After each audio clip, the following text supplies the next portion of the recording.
Well, good Friday morning and welcome to the WLBB Community Voice here on News Talk 1330 FM 106.3. Also streaming live online at newstalk1330.com. And this morning we are on the News Talk 1330 WLBB Facebook page. You can already see my young, handsome guest. His name is Mike Dugan, State Senator, District 30, and the State Senate Majority Leader for the state of Georgia. Good morning. You doing okay? Yeah, I'm doing all right. How about you? Doing great, thank you. What about the rain? Wish it would kind of slow down just a little bit. A lot of festivals this weekend. Yeah. People are counting on some good weather, but good luck. Yeah, good luck with those. Bringing in Mr. Dugan this morning, the Senate or the reapportionment, the district reapportioning. That discussion's coming up. I figure we talk a little bit about that and maybe look ahead to the coming session in 2022. Yeah, I'll wake you up in a second, I promise. And a couple other things, but kind enough to spend some time with us. Let me jump out of this one first. Now, is the 2020 presidential election officially over for the state of Georgia? What was over as soon as they certified the Electoral College. Yeah, well, I see there's another gentleman who's running for House, and I know sometimes it's a stunt, but he's requesting another audit. I think there are several that have been talked about over the last 2 months. Well, there's a performance review that's going on with Fulton County's election board right now. That started, 2 weeks ago? That's actually more effective than an audit. You've got the forensic audit that's going on in Arizona that was supposed to be done in July and then August. And here we are, middle of September, and still going on. So that thing's been going on for nearly a year now. And with no end in sight. I've talked to my counterpart, the majority leader in the Arizona Senate, a few times to see how it's going. And he says it's just going really, really slow. He says we don't know anything yet until the audit is completely done, but he doesn't expect anything earth-shattering to come out of the results of that. But on the performance review that came out of Senate Bill 202, the ability that we did not have in the state for severely underperforming elections offices. And it's not that's not a one-time hiccup. You got to have a trail of incompetence or illegalities. I'll just word it like that. That go in with that entity, and so they called the state election board on a vote for the performance review of the Fulton County Election Commission, and bipartisan Republicans and Democrats on the state election board voted to do the performance review. I found it ironic that the day after that, the chair of the election board in Fulton County resigned. Now, if you remember back a little bit further, he was the one the Fulton County election board fired back last fall, and the Fulton County Commission reappointed him. Now he quit. So it's just been a little bit of chaos. And I was going to ask you about that. They appointed Kathy Woolard as the new chairwoman. They did that on Wednesday. And Brad Raffensperger, Georgia Secretary of State, called it a blatantly political appointment. I don't know anything about her. She's the lobbyist for Fair Fight. She works for Stacey Abrams. I could see where there would be a conflict of interest there. I got you. Well, how will that affect the audit or performance review? The performance review is of the entity, not a person. Okay. So Ms. Willard may be the shortest interim election commissioner in Fulton County history. That's Fulton County Commission is going to do what Fulton County Commission is going to do. I thought that's kind of ticky-tack on their part, that you hire a lobbyist for a partisan entity to oversee a bipartisan election environment. That District 30 State Senator Mike Dugan, our guest on this morning's Community Voice. Time right now is 8:35. Senate President pro tempore Butch Miller is hoping to pass portions of Texas's new restrictive abortion law in Georgia next legislative session.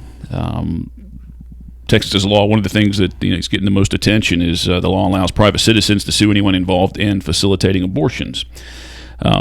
As far as his hope, what can he bring forth in the next session that you would accept? And I talked to Butch 3 times yesterday. He didn't mention this at all in any of the conversations that we had. I found out about it on somebody forwarded me a tweet that he said that he posted. So I'm going to wait and see what portions he's talking about, because a lot of the Texas law that you're hearing about is the stuff we passed 2 years ago. That's the heartbeat bill that is still being deliberated upon. So I'll talk with Butch and see what portions he's specifically talking about. Well, why wouldn't Butch tell you that?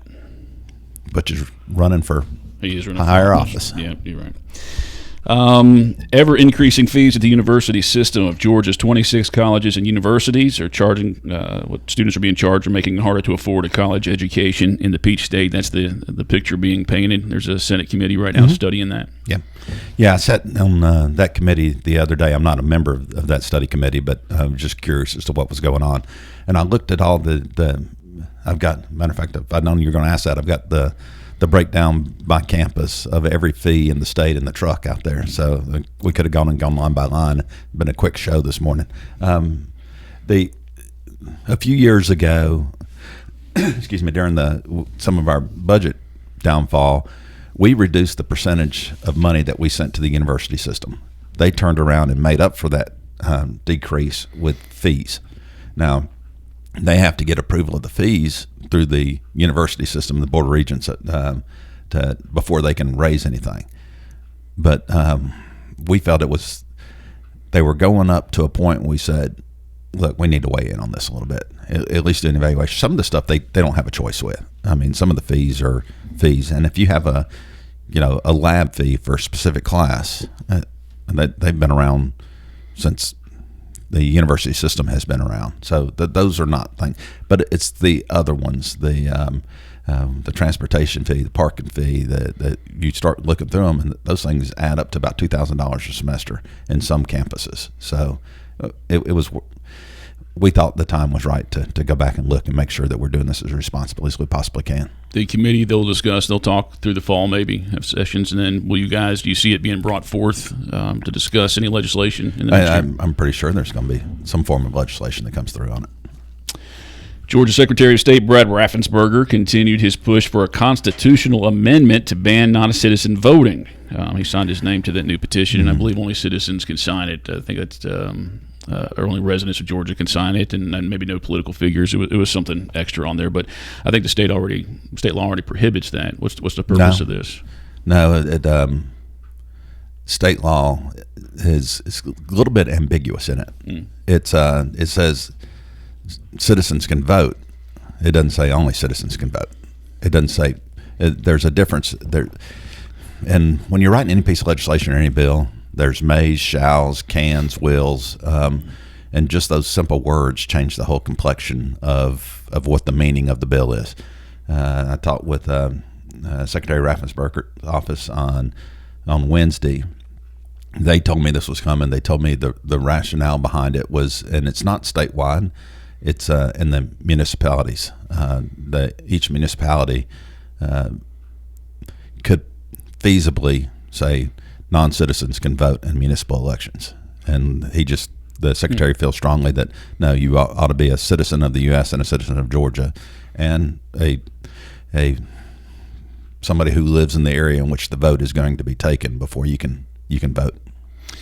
With the shall and may and all those special words, I'm pretty sure it was you and I talked about it a couple years ago, the use of those words. It could have been Kevin Cook or Jay Collins, though. But why?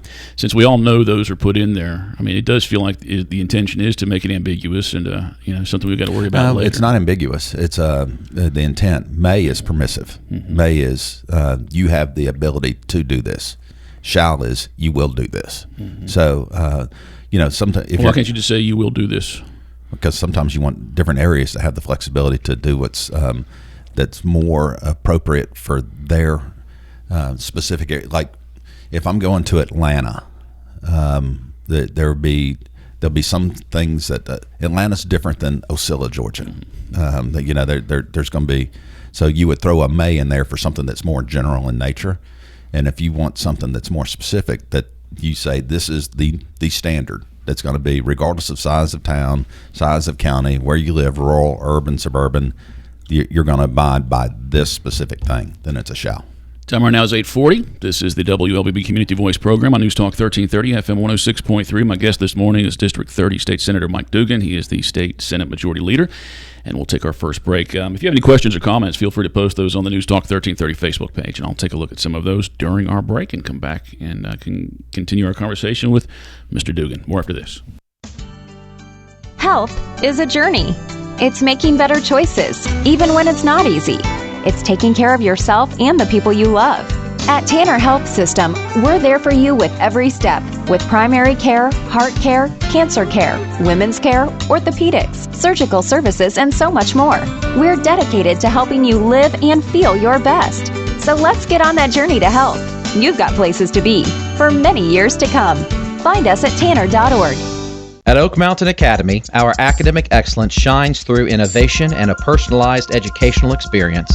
Our pre-K 3 through 12th grade environment offers a family-oriented atmosphere. We are an independent school with faith-based values and an academy honor code. Our academic standards prepare our students for college and beyond. I'm Patrick Duran, headmaster, inviting you to visit us on the mountain or at oakmountain.us. Come see how our warriors are creating legacies.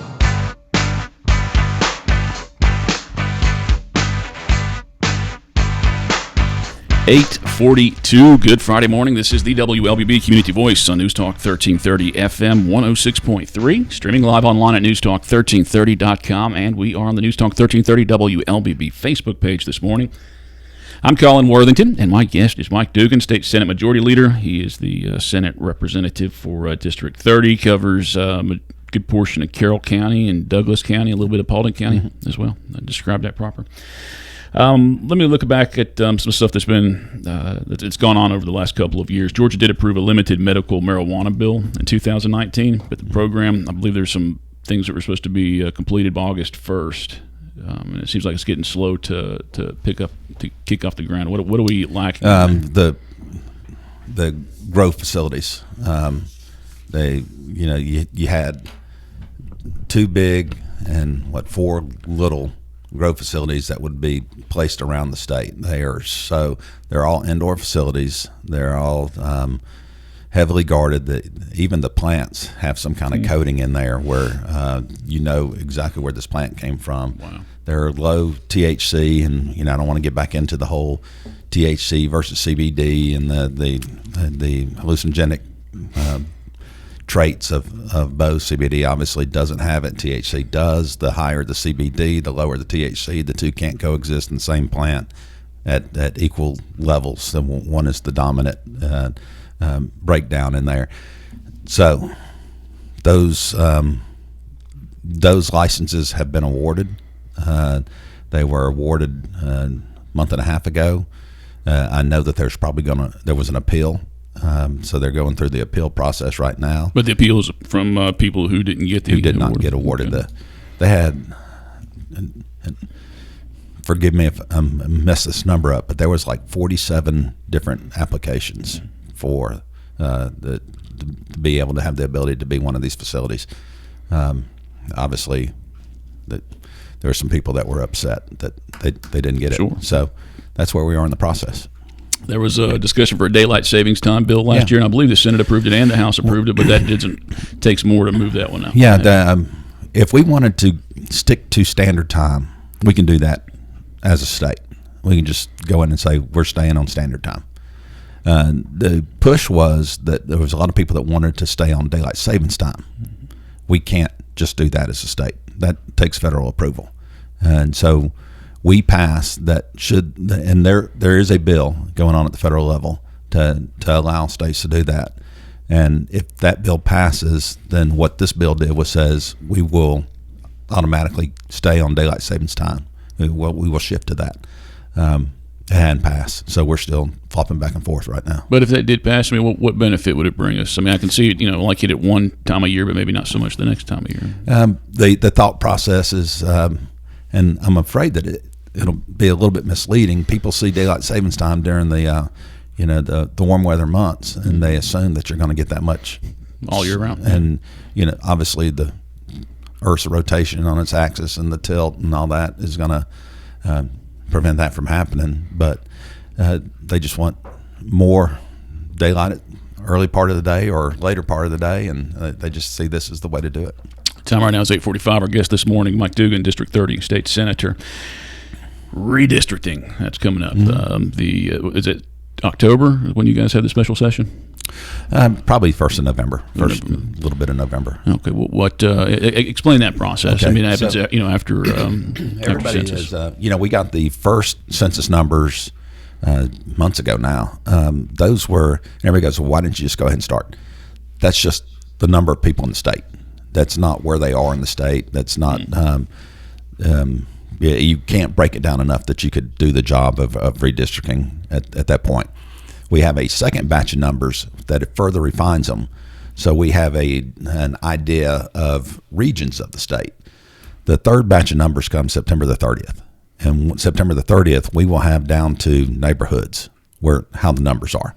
Once we get those numbers, then we go into within the requirements. I think off the top of my head, the senators are right at 192,000 constituents per. The House members would be up around 56,000 members per House district. As you well know, there's 180 House of Representative members, 56 senators. So then you start going into how do we break these out so that you have the numbers in there while following the guidelines that are also required with the district. It's not just numbers. You have to have areas of common interest. You have to maintain county lines as much as possible. You have to have, if you have a historically minority district, you can't pit minority districts against each other and gamesmanship on that. You have to leave those pretty much alone. All the districts have to be within a margin of error of those numbers. So it's not like I've got 192,000 and 2, and the guy next to me has got 91,998 because they live in a house across the street. You won't just bump across the street and grab the one house. Mm-hmm. So there can be slight margins of difference in there like that. And honestly, the rate people move, what that number is on day one would be different by day 3. So you just keep them within that band. And then, so that's a lot of stuff to take into consideration. Everybody wants to know, why don't you don't draw just big boxes? Because you violate the rest of the requirements on redistricting. You can't just do a box, maintain the county lines, maintain the communities of interest.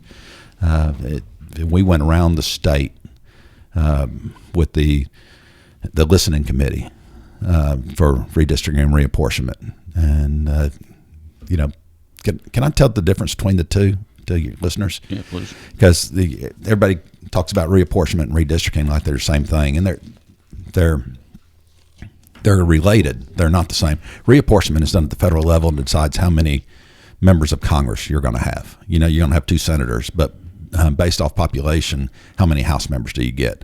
And though Georgia grew by about 1 million people, the total population across the country grew. So we did not pick up an additional seat this time. Some states did. Some states lost seats. I think California lost 2. New York lost 1 too, right? Yeah. Several lost. West Virginia lost 1 too. Well, dang, y'all about 1-1 now, aren't right, you? Yeah. Excuse me.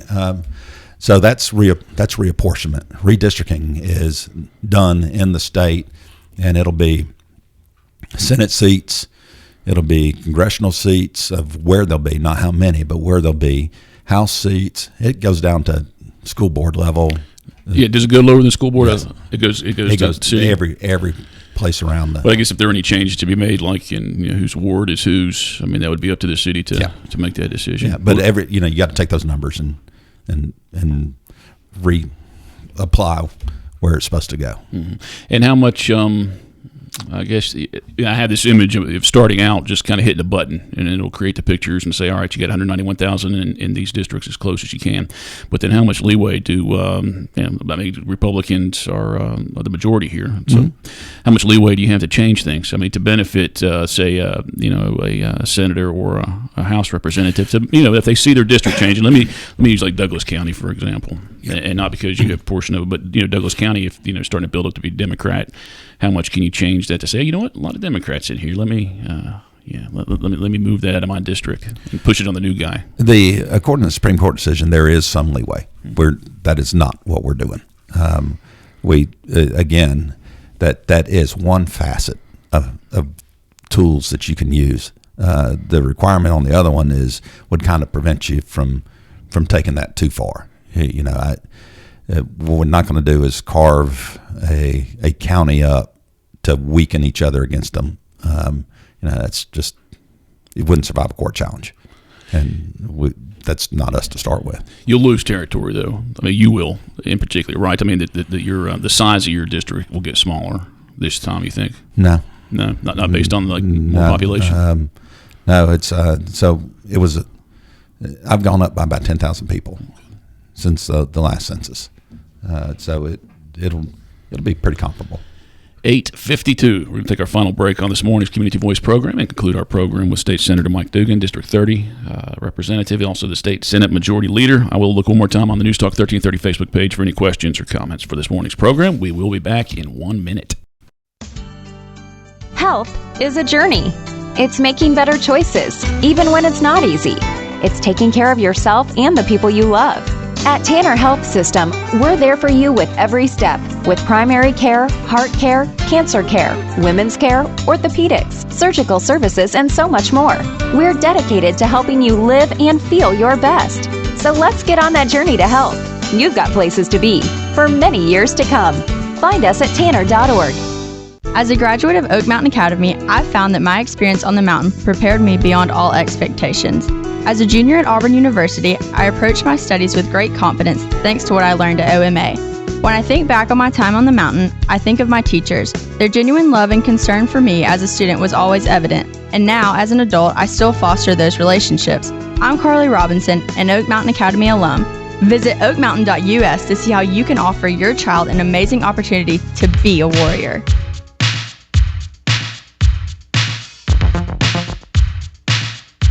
$8:52. Welcome back to the WLBB Community Voice program here on News Talk 1330 WLBB. Good morning, Jim Waters, who's watching us this morning. Appreciate him checking in. He's a big fan of yours. Jim and I get along well. Mike, yeah. Well, no, I can imagine. Let's see. As we wrap up our program, tell me what you think about this. You know, crime being an issue. You see it in Atlanta and maybe in some of the southern counties as well. There's one House candidate in Savannah who's suggesting there needs to be a 10 p.m. curfew in place for Georgia youth. He's campaigning. He's not a legislator yet, but that's one of the things he's campaigning on. How legit, how possible is that? You either have local control or you don't have local control.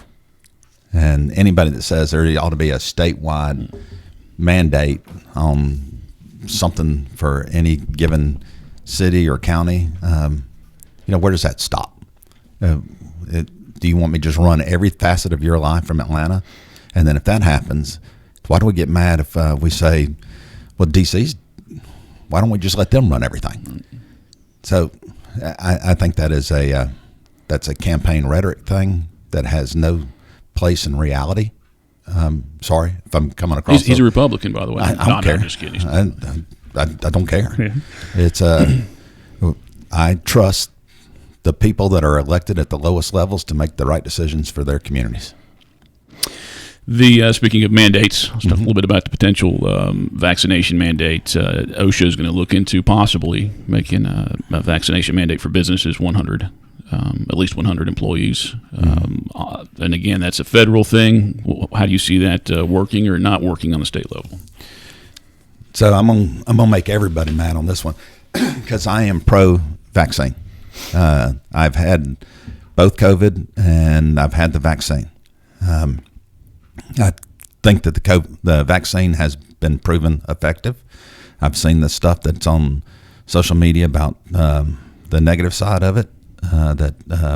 That has been debunked many different ways, but it is not the federal's authority or within their purview to issue any mandates. And you'll see, we've done all kinds of mandates in our nations, but never have we done a federal vaccination mandate. Has never happened.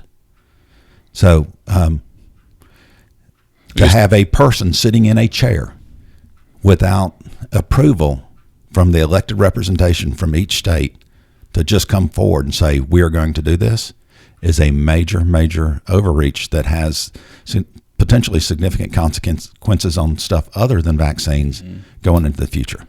So, no, I do not support a mandate, but I do encourage everybody that's listening to talk to their doctor, talk to their medical provider, and see if the vaccine is appropriate for them. There'll be some people that have a legitimate medical reason not to be vaccinated, but that's something that they and their doctor.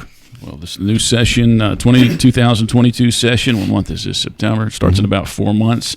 What are going to be some of the big issues, most important issues for you to be discussing in that next year?